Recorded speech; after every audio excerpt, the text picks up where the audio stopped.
ಇನ್ನೇನು ರಸ್ತೆ ಆಯಿತು ಅಂತ ಜನ ನಿಟ್ಟುಸಿರು ಬಿಡುವಾಗಲೇ ಬಿಗ್ ಶಾಕ್ ಎದುರಾಗಿದೆ. ಯಾಕಂದ್ರೆ ಜನರ ಕಣ್ಣೆದುರಿನಲ್ಲೇ ರಸ್ತೆ ಕಾಮಗಾರಿಯಲ್ಲಿ ಕಳ್ಳಾಟ ನಡೆದಿರುವುದು ಬಯಲಾಗಿದೆ. TV9ನಲ್ಲಿ ಅಧಿಕಾರಿಗಳ ಬೇಜವಾಬ್ದಾರಿ ಎಷ್ಟರ ಮಟ್ಟಿಗಿದೆ ಅನ್ನೋ ಅಸಲಿ ಎತ್ತು, ಹೆಂಗೆಲ್ಲ ಕಳ್ಳಾಟ ಆಡ್ತಾರೆ ಅನ್ನೋದಕ್ಕೆ ಇದು ಬೆಸ್ಟ್ ಎಕ್ಸಾಂಪಲ್.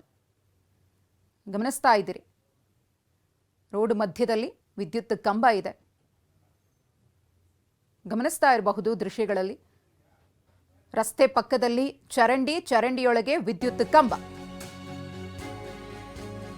ರಸ್ತೆಯಲ್ಲೂ ವಿದ್ಯುತ್ ಕಂಬವನ್ನ ಹಾಕಿ ಅಧಿಕಾರಿಗಳಿಂದ ಬೇಜವಾಬ್ದಾರಿ. ಧಾರವಾಡದಲ್ಲಿ ರಸ್ತೆ ಕಾಮಗಾರಿಯಲ್ಲಿ ಅಧಿಕಾರಿಗಳ ದಿವ್ಯ ನಿರ್ಲಕ್ಷ್ಯ.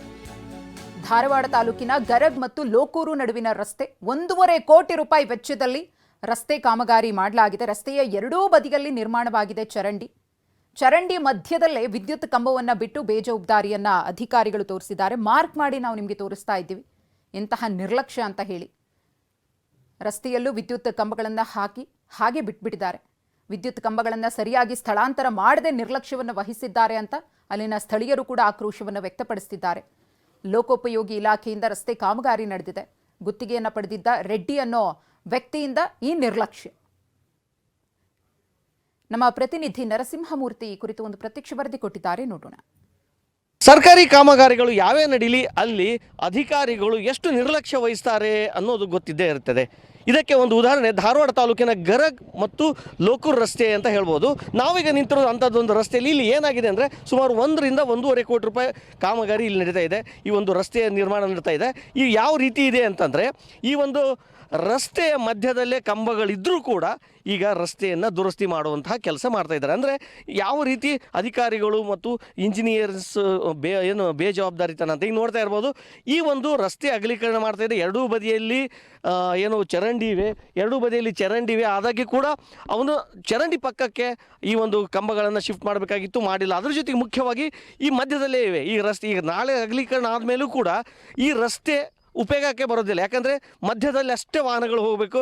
2 ವಾಹನಗಳು ಅಂದರೆ ಎದುರ ಬದರ ವಾಹನಗಳು ಬಂದರೆ 100% ಆಕ್ಸಿಡೆಂಟ್ ಆಗುತ್ತೆ. ಇಲ್ಲ ಒಂದು ಆ ಕಂಬಗಳಿಗಾದರೂ ಹೊಡೆಯೋ ಸಾಧ್ಯತೆ ಇರುತ್ತೆ. ಎರಡೂ ಬದಿಯಲ್ಲಿ ಚರಂಡಿಯನ್ನೇನು ಮಾಡಿದ್ದಾರೆ, ಆ ಚರಂಡಿಯ ಪಕ್ಕದಲ್ಲಿ ಈ ಕಂಬಗಳನ್ನು ಶಿಫ್ಟ್ ಮಾಡಬೇಕಾಗಿತ್ತು.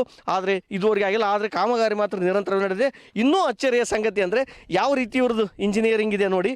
ಈ ಒಂದು ಚರಂಡಿಯ ಮಧ್ಯದಲ್ಲಿ ವಿದ್ಯುತ್ ಕಂಬ ಬಂದಿದ್ದರೂ ಕೂಡ ಅದಕ್ಕೆ ಸಂಬಂಧ ಇಲ್ಲ. ಆ ಕಂಬವನ್ನು ಹಾಗೆ ಚರಂಡಿಯ ಮಧ್ಯದಲ್ಲಿಯೇ ಇಟ್ಬಿಟ್ಟು ಇವರು ಆ ಚರಂಡಿ ನಿರ್ಮಾಣ ಮಾಡಿದ್ದಾರೆ. ಆ ಚರಂಡಿಯು ಕೂಡ ಯಾವ ರೀತಿ ಇದೆ ಅಂತ ನೋಡ್ತಾ ಇರ್ಬೋದು. ಯಾವ ಕಡೆ ಬೇಕು ಆ ಕಡೆ ಹಾಗೆ ಹೋಗಿದೆ. ಎಲ್ಲಕ್ಕಿಂತ ಮುಖ್ಯವಾಗಿ ಚರಂಡಿಯ ಮಧ್ಯದಲ್ಲಿ ಕಂಬ ಬಂದಾಗಿ ಕೂಡ ಆ ಚರಂಡಿಯನ್ನು ಮಾಡಿದ್ದಾರೆ. ಲೋಕೋಪಯೋಗಿ ಇಲಾಖೆಯ ವ್ಯಾಪ್ತಿಯಲ್ಲಿ ನಡೀತಾ ಇರುವಂತಹ ಒಂದು ಕಾಮಗಾರಿ. ಸೂಪರ್ವಿಷನ್ ಮಾಡ್ತಾ ಇರುವಂತಹ ಇಂಜಿನಿಯರ್ಸ್ ಅಂದರೆ ಲೋಕೋಪಯೋಗಿ ಇಲಾಖೆ ಇಂಜಿನಿಯರ್ಸ್ ಕೂಡ ಏನು ಮಾಡ್ತಾ ಇದ್ದಾರೆ ಅನ್ನೋದಂತ ಪ್ರಶ್ನೆ ಬರ್ತಾ ಇದೆ. ಅದ್ರ ಜೊತೆಗೆ ಎಲ್ಲ ಕಂಬಗಳು ಬಾಗಿವೆ.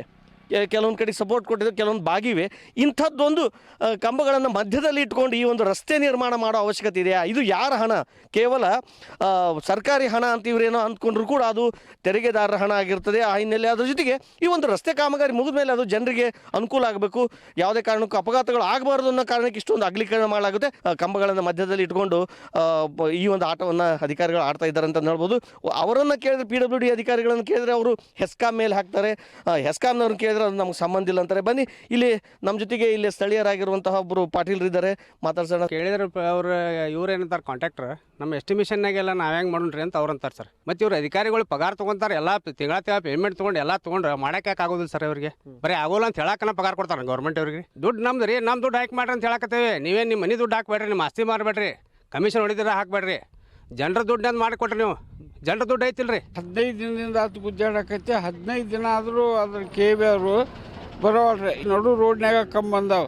ಈ ಕೇಳಿಸ್ರಿ ಅಂದ್ರೆ ಕೇಳಕ್ಕೆ ನಮಗೆ ಸಂಬಂಧ ಇಲ್ಲ, ನಿಮಗೆ ಸಂಬಂಧ ಇಲ್ಲ ಅಂತ ಪಂಚಾಯತಿ ಅವರು ಅಂತಾರು, ಇವರೆಲ್ಲರೂ ಅಂತಾರೆ. ಪಂಚಾಯತಿ ಅವ್ರಿಗೆ ಬಂದು ರೋಡ್ ನೋಡಕ್ಕೂ ತಯಾರಿಲ್ಲ. ಈ ಗಾಡಿ ಹೋಗೋಕ್ಕೆ ಬರೋದಿಲ್ಲ, ವಾಹನಗಳು ಓಡಾಡೋಕ್ಕೆ ಆಗೋದಿಲ್ಲ. ಇಂಥ ಒಂದು ರಸ್ತೆ ಮಾಡಿ ಏನು ಮಾಡಬೇಕಾಗುತ್ತೆ? ಅದು ನಮ್ಮ ಹಣ, ನಮ್ಮ ತೆರಿಗೆ ಹಣ.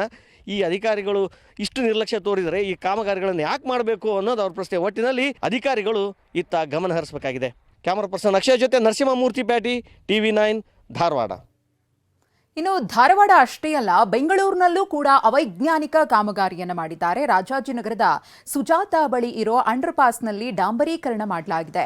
ಅಂಡರ್ ಪಾಸ್ನಲ್ಲಿ ಇರೋ ಡ್ರೈನ್ ಕವರ್ ಮೇಲೂ ಡಾಂಬರ್ ಹಾಕಲಾಗಿದೆ. ಇದರಿಂದ ವಾಹನ ಸಂಚಾರಕ್ಕೆ ಅಡ್ಡಿ ಆಗ್ತಾ ಇದೆ. ವಾಹನಗಳು ಜಂಪ್ ಆಗ್ತಾ ಇದ್ದು ಬೈಕ್ ಸವಾರರು ಬೀಳುವ ಭಯದಲ್ಲೇ ಓಡಾಡ್ತಾ ಇದ್ದಾರೆ. ಡ್ರೈನ್ ಕವರ್ ಕ್ಲೋಸ್ ಆಗಿರೋದ್ರಿಂದ ಮಳೆಗಾಲದಲ್ಲಿ ಮಳೆ ನೀರು ಹೋಗುತ್ತೋ ಇಲ್ವೋ ಅನ್ನೋದೇ ಗೊತ್ತಾಗೋದಿಲ್ಲ. ಒಂದು ಕಡೆ ಗಮನಿಸ್ತಾ ಇದ್ದೀರಿ, ಬೆಂಗಳೂರಿನಲ್ಲಿ ಡ್ರೈನೇಜ್ ಮೇಲೂ ಕೂಡ ಡಾಂಬರೀಕರಣ ಮಾಡಿದ್ದಾರೆ. ಎಷ್ಟರ ಮಟ್ಟಿಗೆ ನಿರ್ಲಕ್ಷ್ಯ ಅಂದ್ರೆ, ಏನು ರಸ್ತೆ ಗುಂಡಿ ಬಿದ್ದಿರುತ್ತಲ್ಲ ಅದಕ್ಕೆ ತೇಪೆ ಹಚ್ಚಿ ಅಲ್ಲಿಂದ ಎಸ್ಕೇಪ್ ಆದ್ರೆ ಸಾಕು ಅನ್ನೋ ಮನಸ್ಥಿತಿಯಲ್ಲಿ ಸಿಬ್ಬಂದಿಗಳು ಮತ್ತು ಸಂಬಂಧಪಟ್ಟವರು ಇದ್ದಂತೆ ಕಾಣಿಸ್ತಾ ಇದೆ. ಇನ್ನೊಂದು ಕಡೆ ಧಾರವಾಡದಲ್ಲಿ ಅವೈಜ್ಞಾನಿಕತೆ ಅನ್ನೋದು ಎಷ್ಟರ ಮಟ್ಟಿಗೆ ಇದೆ ಅನ್ನೋದಕ್ಕೆ ಬೆಸ್ಟ್ ಎಕ್ಸಾಂಪಲ್. ಅಲ್ಲಿನ ಸ್ಥಳೀಯರು ಕೂಡ ಆಕ್ರೋಶವನ್ನು ವ್ಯಕ್ತಪಡಿಸುತ್ತಿದ್ದಾರೆ. ರಸ್ತೆ ಮಧ್ಯೆ ವಿದ್ಯುತ್ ಕಂಬ ಇದೆ, ಆ ಕಂಬಕ್ಕೂ ಮತ್ತು ರಸ್ತೆ ಕಾಮಗಾರಿಗೂ ಸಂಬಂಧ ಇಲ್ಲ ಅನ್ನೋ ರೀತಿಯಲ್ಲಿ ಅಲ್ಲಿ ಡಾಂಬರೀಕರಣ ಮಾಡಿ ಕಾಮಗಾರಿ ಕೆಲಸವನ್ನ ಮುಂದುವರಿಸುತ್ತಿದ್ದಾರೆ. ಚರಂಡಿ ಮಧ್ಯೆ ವಿದ್ಯುತ್ ಕಂಬ ಇದ್ರೂ ಕೂಡ ಅದಕ್ಕೂ ನಮಗೂ ಸಂಬಂಧ ಇಲ್ಲ, ನಮ್ಗೇನ್ ಕೆಲಸವನ್ನ ಕೊಟ್ಟಿದ್ದಾರೋ ಅದನ್ನ ಮಾಡಿಬಿಟ್ರೆ ಸಾಕು, ಕೈ ತೊಳೆದುಕೊಂಡ್ರೆ ಸಾಕು ಅನ್ನೋ ರೀತಿಯಲ್ಲಿ ಅಧಿಕಾರಿಗಳ ಬೇಜವಾಬ್ದಾರಿ ಎದ್ದು ಕಾಣಿಸ್ತಿದೆ.